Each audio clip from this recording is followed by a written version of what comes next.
ఇక్కడ చేరినటువంటి ఆయా సంఘాల నుంచి విచ్చేసినటువంటి దైవజనులను బట్టి, సంఘస్థులను బట్టి, అదే రకంగా మరి ఈ దినముకు ప్రత్యేకమైనటువంటి వర్తమానికులుగా ఉన్నటువంటి దైవజనులకు కూడా మా యొక్క హృదయపూర్వకంగా వందనాలు తెలియజేస్తూ ఉంటున్నాము.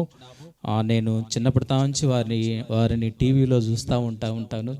సో వారిని ఈ రీతిగా ముఖాముఖిగా చూడటం అనేటువంటిది చాలా ఆశ్చర్యకరంగా నేను భావిస్తూ ఉంటున్నాను. క్రీస్తునందు ప్రియమైనటువంటి దేవుని బిడ్డలారా, మరి కొద్ది నిమిషాలు కొన్ని వాక్య భాగాలు మీ ముందుంచడానికి నేను ఇష్టపడతా ఉంటున్నాను. ఈ దినముకు ఏర్పాటు చేయబడినటువంటి వాక్య భాగము అపోస్తుల కార్యము 3వ అధ్యాయము 26వ వచనాన్ని మనం ఒకసారి జ్ఞాపకం చేసుకుందాం. చదవగలిగినటువంటి వారు ఉన్నట్లయితే త్వరగా చదవలసిందిగా కోరుతూ ఉంటున్నాము.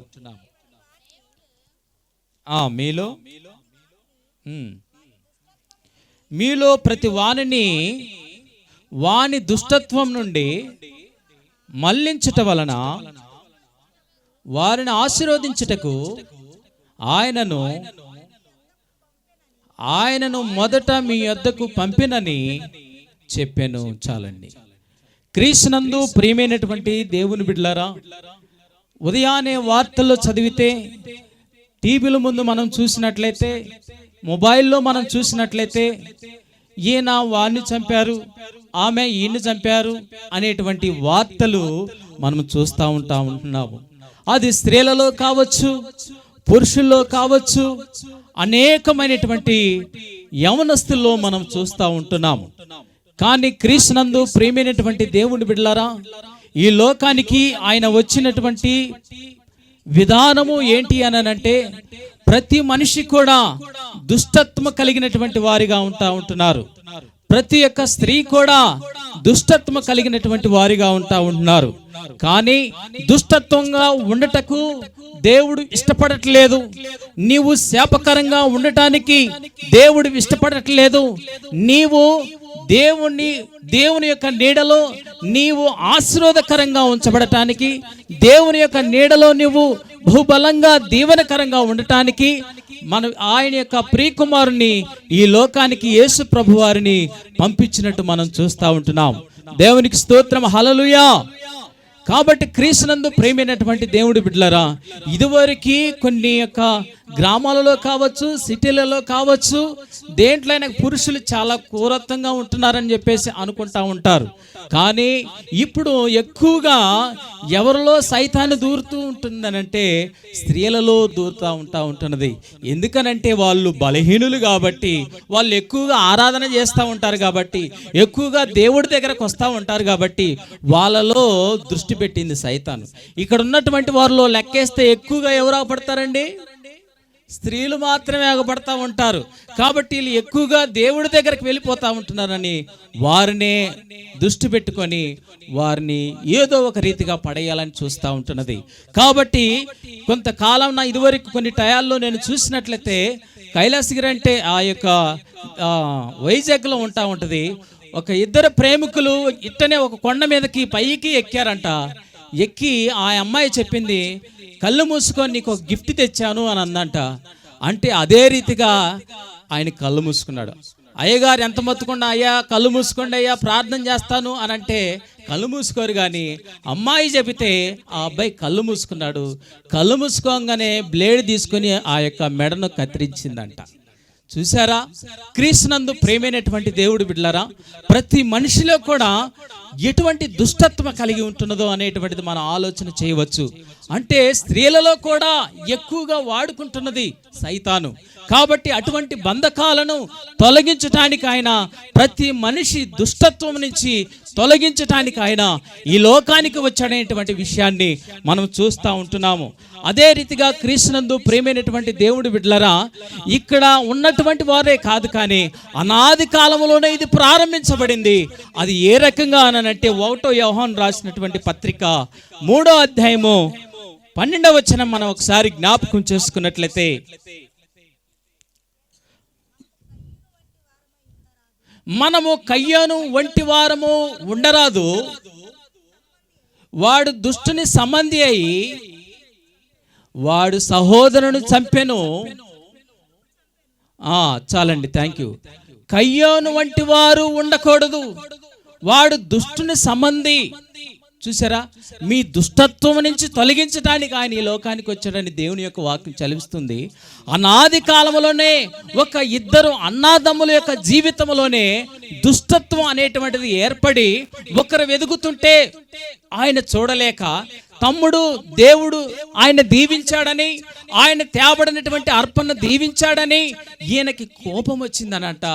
కానీ ఆయన్ని చంపటానికి ప్రయత్నం చేశాడు, చంపాడు. ఒక కుటుంబంలోనే ఇన్ని అగాధాలు మనము చూస్తూ ఉంటున్నాము. కాబట్టి అన్నదమ్ముల్లోనే ఇటువంటి క్రూరత్వం అనేటువంటిది ఇప్పుడు కాదండి, అనాది కాలం నుంచే ఈ రకంగా వస్తూ ఉంటున్నది. కాబట్టి ఇప్పుడు కూడా భార్యాభర్త జీవితాలలో కూడా ఇటువంటివి వస్తూ ఉంటున్నాయి. కాబట్టి ఆయన పురుషుడు ఏదో పనిలో చేసుకుంటా వస్తూ ఉంటాడు. ఇంటికి రాని ఏంది తొందరగా ఏదో వండి పెట్టు అది ఇది అంటే, ఏంది నువ్వేనా చేసింది పని, నేను కూడా చేస్తూ ఉంటున్నా అని చెప్పేసి ఇద్దరికి గొడవ అవుతూ ఉంటుంది. ఆయన ఒక దెబ్బ కొడితే ఇటు కూడా స్త్రీల నుంచి కూడా ఇదివరకు ఒకవైపే చూసా నేను, ఇప్పుడు చూస్తే రెండు వైపులు వస్తున్నాయనంట. ఏ రకంగా? ఇటు స్త్రీలలో నుంచి వస్తుంది, ఇటు పురుషుల్లోనే నుంచి వస్తుంది. ఎందుకనంటే స్త్రీలు దేంటో కూడా తగ్గేది లేదంట. ఎందుకనంటే ప్రభుత్వం కూడా వాళ్ళని గమనించి ఫ్రీ బస్సు కూడా వేయించింది. దేవునికి స్తోత్రం. కాబట్టి ఎక్కడ పోయినా ఫ్రీయే మీకు, కానీ దేవుడి దగ్గర మాత్రం ఫ్రీ కాదు. దాంట్లో మంచి భక్తి కలిగి దేవుడి దగ్గరికి రావాలని దేవుడు ఆశిస్తూ ఉంటున్నాడు. కాబట్టి క్రీస్తునందు ప్రియమైనటువంటి దేవుడి బిడ్డలారా, స్త్రీలనే ఎక్కువగా దృష్టి ఉంచి వారిని దుష్టత్వంలోకి మళ్లించడానికి సైతాను గాడు చూస్తూ ఉంటున్నాడు. వాటి యందు మనము దూరము కలిగి దేవుని యందు భక్తి కలిగి ఉండాలని దేవుని యొక్క వాక్యం చదివిస్తూ ఉంటున్నది. ఆ రకంగా ఉండటము దేవుడు ఇష్టపడలేదు. కానీ నిన్ను ఇక్కడ దాకా తీసుకొచ్చింది దేనికోసం అని అంటే నిన్ను ఆశీర్వాదించటానికి. దేవునికి స్తోత్రం, హల్లెలూయా. వెనకుండోళ్ళు చెప్పట్లేదు దేవునికి స్తోత్రం. నిద్రపోయే వాళ్ళు దేవునికి స్తోత్రం చేద్దామా? అబ్బో ఇంతమంది ఉన్నారండి, టైం ఎక్కువైందండి, నిద్ర రాక ఏమొచ్చిద్దండి అని చెప్పేసి మీరు అట్లా అనుకుంటున్నారు. కాబట్టి మరి ఒకసారి దేవునికి స్తోత్రం చెబుదామా? హల్లెలూయా, హల్లెలూయా. Very good. చాలా మంది హుషారు కలిగినటువంటి వారుగా ఉంటున్నారు. కాబట్టి క్రీస్తునందు ప్రేమైనటువంటి దేవుని బిడ్డలారా, ఈ రీతిగా భార్యాభర్త జీవితంలో కూడా ఈ రకమైనటువంటి దుష్టత్వం అనేటువంటిది ఏర్పాటు కలుగుతూ ఉంటున్నది. కాబట్టి క్రీస్తునందు ప్రేమైనటువంటి దేవుని బిడ్డలారా, లాస్ట్గా ఒక వచనం చదివి నా సందేశాన్ని ముగింపులోనికి తీసుకొస్తాను. 1 యోహాను సువార్త 3వ అధ్యాయము 20వ వచనాన్ని మనం ఒకసారి జ్ఞాపకం చేసుకుందాం. యోహాను సువార్త, దుష్కార్యము చేయు ప్రతివాడు వెలుగును ద్వేషించును, తన క్రియలు దుష్క్రియలు కనపడినట్లు వెలుగునొద్దకు రాడు. క్రీస్తునందు ప్రేమైనటువంటి దేవుని బిడ్డలారా, ఇక్కడ చదవబడినటువంటి లేఖన భాగం మనం చూసినట్లయితే దుష్క్రియలు కలిగినటువంటి వాడు వెలుగు దగ్గరకు రాడంట. వెలుగు అనంటే దేవుని యొక్క వాక్యము సంబంధించినటువంటిది.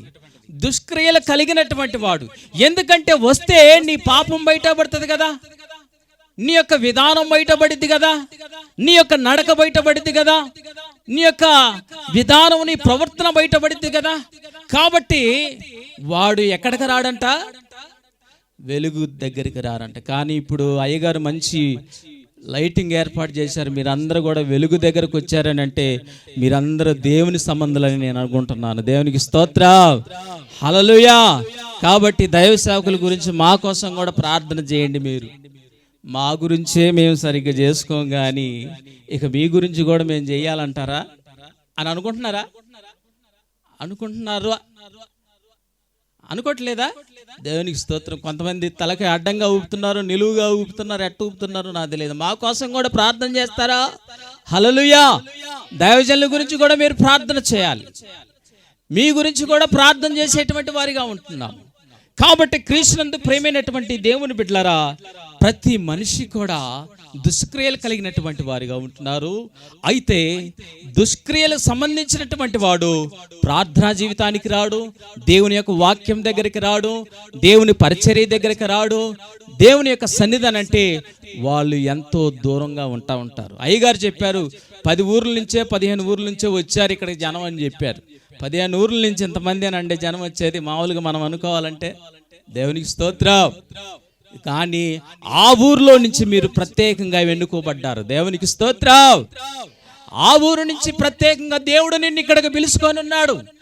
ఎక్కడికి పిలుచుకొని ఉన్నాడు అనంటే వెలుగు దగ్గరికి, దేవుని వాక్యము దగ్గరికి, దేవుని యొక్క పిలుపు దగ్గరికి, దేవుని సన్నిధానం దగ్గరికి నిన్ను పిలుచుకొని ఉంటున్నాడు.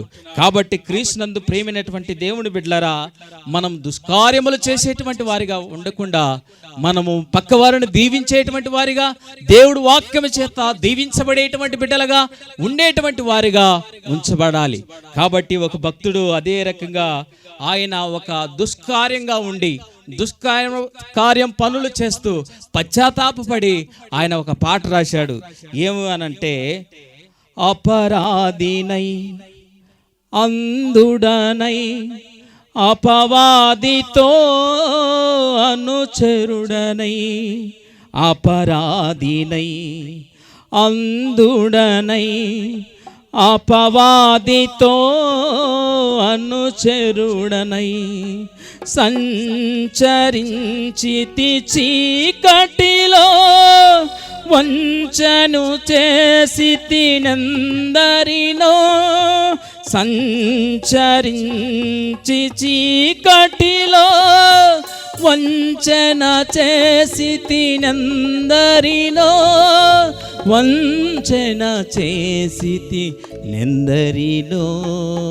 చూడండి, మనం ఇక్కడ చూస్తూ ఉంటున్నాము, అపవాదిగా ఉండి అపవాదితో సహవాసము చేస్తూ, ఎందరినో మోసము చేస్తూ, ఎందరినో వంచిస్తూ, పాపం వైపు వంచిస్తూ ఆయన మారు మనసు పొంది, అయ్యా అపవాదితోనే స్నేహం చేశాను, ఈ లోకముతోనే స్నేహం చేశాను, ఎందరినో వంచన చేసి పాపములోనికి నడిపించాను, కానీ నీ రక్తము చేత, నీ యొక్క ఆశీర్వాదముల చేత ఇదిగో నీ యొక్క వెలుగు దగ్గరకు నన్ను పిలుచుకున్నావు, అందును బట్టి ప్రభువా నీకు వందనాలని చెప్పేసి ఈ పాట రాశాడు. కాబట్టి క్రీస్తునందు ప్రేమైనటువంటి దైవ జనాంగమా, ఇదిగో నేను పాపం చేస్తూ ఉంటున్నాను, ఏయో చేస్తూ ఉంటున్నాము. చాలామంది అంటారు, ఈ రకంగా దీవిస్తూ ఉంటున్నాడు, ఈ రకంగా ఉంటున్నాడు, అందరూ మంచి మంచి వాళ్ళు చచ్చిపోతున్నారు, ఈడి చచ్చిపోవట్లేదు ఏందిరా అని చెప్పేసి మన ఊరిలో చాలామంది అనుకుంటారు. కానీ ప్రతి ఒక్కరికి కూడా ఒక తీర్పు ఉంటుంది. అదేంటి అంటే, ప్రసంగి గ్రంథము నా సందేశాన్ని ముగింపులోని తీసుకొస్తున్న ఈ యొక్క వచనంతో నా సందేశాన్ని ముగింపులోని తీసుకొస్తున్నాను.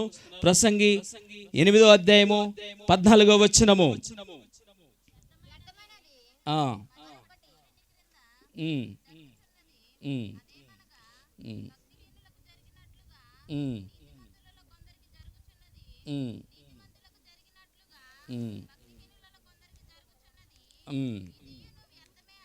చాలు. క్రీస్తునందు ప్రేమైనటువంటి దేవుని బిడ్డలారా, ఇక్కడ నీతిమంతులకు జరుగుతూ ఉంటుందంట, భక్తిహీనులకి జరుగుతూ ఉంటుందనంట, ఏదైనా కానీ క్రీస్తునందు ప్రేమైనటువంటి దేవుని బిడ్డలారా, ఒక టైం వచ్చింది, ఆ టైంలో వారికి తీర్పు అనేటువంటిది ఉంచబడతా ఉంటుంది.